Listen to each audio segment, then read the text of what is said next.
नमस्कार मंडळी. आज आपण कांदा पोहे बनवायचे आहेत. कांदा पोहे हा प्रकार प्रत्येक घरोघरी बनतो, पण प्रत्येकाची बनवायची पद्धत ही वेगवेगळी असते. आज आपण अजिबात पाणी न वापरता हे पोहे बनवणार आहोत. फक्त धुण्यासाठी पाणी घेणार आहोत ना, त्याच्यावर शिंपडणार आपण नंतर बनवताना नाही पाणी टाकणार, पण तरीही अगदी फडफडीत हे असे आपले कांदा पोहे होणार आहेत. बघू शकता तुम्ही, प्रत्येक दाणा आणि दाणा हा मोकळा झालेला आहे, अजिबात चिकट नाहीये आणि खातानाही अजिबात घशामध्ये अडकल्यासारखे होणार नाही. बघू शकता किती छान झालेले आहेत. तुम्ही अशा प्रकारे एकदा नक्की करून बघा, तुम्हालाही ही रेसिपी खूप आवडेल.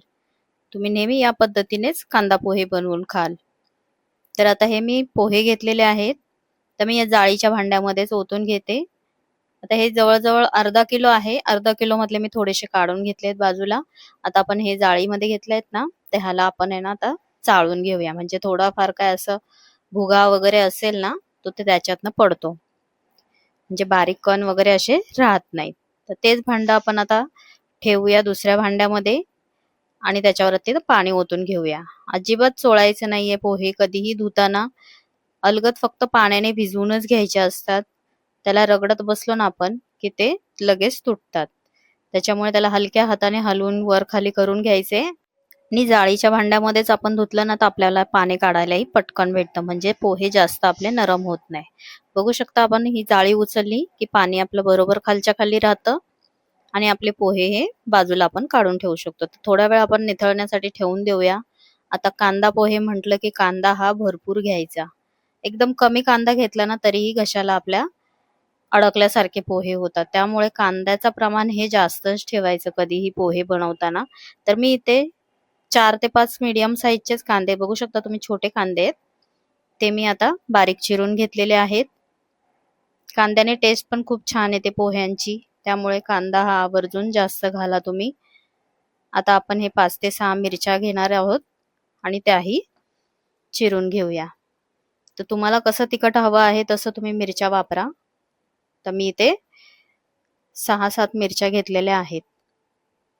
तर ह्याही मी चिरून घेते बारीक. अगदी झटपट होणारी ही रेसिपी कांदा पोह्यांची, आणि पोहे हे सगळ्यांनाच आवडतात. आता इथे शेंगदाणे मी भाजून घेणार आहे, तळणार नाही. आपण या कढईमध्ये सुरुवातीला शेंगदाणे घालून चांगले भाजून घेऊया खरपूस. भाजून झाल्यानंतर आपण ते आता काढून घेऊया. त्याच्यानंतर आता आपण तेल घ्यायचे. तेल आता थोडंसं आपण जेवढं आता पोहे घेणार त्याच्यावर अवलंबून असतं. आता माझे जवळजवळ अर्धा किलो पोहे आहेत, त्यामुळे मी एवढं तेल घेतले. आता तुमचं तेल तुम्ही किती पोहे बनवणार आहे त्याच्यावर तुम्ही घेऊ शकता. आता मी इथे मोहरी टाकली आहे आणि आता जिरा टाकून घेऊया. मोहरी जिरा तडतडले की आपण त्याच्यामध्ये थोडासा हिंग घालायचा आहे. सगळ्या गोष्टी चांगल्या तडतडून झाल्यानंतर आता आपण हा बारीक चिरलेला कांदा घालून घेऊया. चांगला आपण कांदा परतून घ्यायचा आहे. कांद्याने खूप छान अशी टेस्ट येते पोह्यांना, म्हणूनच त्याला कांदा पोहे असे बोललं जातं. छान असं परतून घेऊया आपण. तोपर्यंत इकडे बघा, आपले पोहे हे चांगले असे मोकळे झालेले आहेत. बघू शकता, अगदी हलक्या हाताने त्याला मिक्स करून घ्यायचंय, कारण ते एकमेकांना चिटकून जातात ना, त्यामुळे. आता आपला कांदाही जरा लालसर होत आलाय, तर आपण त्याच्यामध्ये आता मिरच्या घालून घेऊया. मिरच्यांनाही आता जरा परतून घ्यायचंय. आता आपण याच्यामध्ये कढीपत्ता घालून घेऊया. चांगलं परतून घेऊया. जास्त करपून पण द्यायचा नाहीये कांदा याच्यामध्ये. थोडासा झाला ना की आपण त्याच्यामध्ये शेंगदाणे घालूया. आता आपण आधी शेंगदाणे भाजून घेतलेले आहेत, त्यामुळे या वेळेत आपण शेंगदाणे घालायचे, म्हणजे शेंगदाणे तेलातही चांगले परतले जातात आणि छान असे कुरकुरीत होतात आपले शेंगदाणे. काही ठिकाणी आधी तळून घेतले जातात, पण मी भाजून घेतलेत. तुम्ही अशा पद्धतीने एकदा करून बघा, तुम्हालाही खूप आवडेल. आता आपले सगळे पदार्थ हे चांगले आता परतून झालेले आहेत. आता आपण याच्यामध्ये अर्धा चमचा हळद घालून घ्यायची आहे. हळदीला थोडा वेळ आता परतून घ्यायची आणि लगेच आपण पोहे घालायचे. जास्त परतायची नाही हळदीला, नाहीतर ती करपू शकते आणि पोह्यांचा कलर मग चेंज होतो. आता आपण पटकन पोहे घालून घेऊया. सगळे पोहे मी घातले आहेत. आता याला चांगलं मिक्स करून घ्यायचं आहे. अगदी हलक्या हाताने त्याला मिक्स करून घ्यायचं आहे. व्यवस्थित उलट सुलट करून घेऊया. अगदी झटपट होणारे हे पोहे तुम्ही अशा पद्धतीने एकदा नक्की करून बघा, तुम्हालाही खूप आवडेल. आता चवीप्रमाणे मीठ घालून घेऊया. 1.5 चमचा मी इथे मीठ वापरलं आहे. आता याला मिक्स करून घेऊया.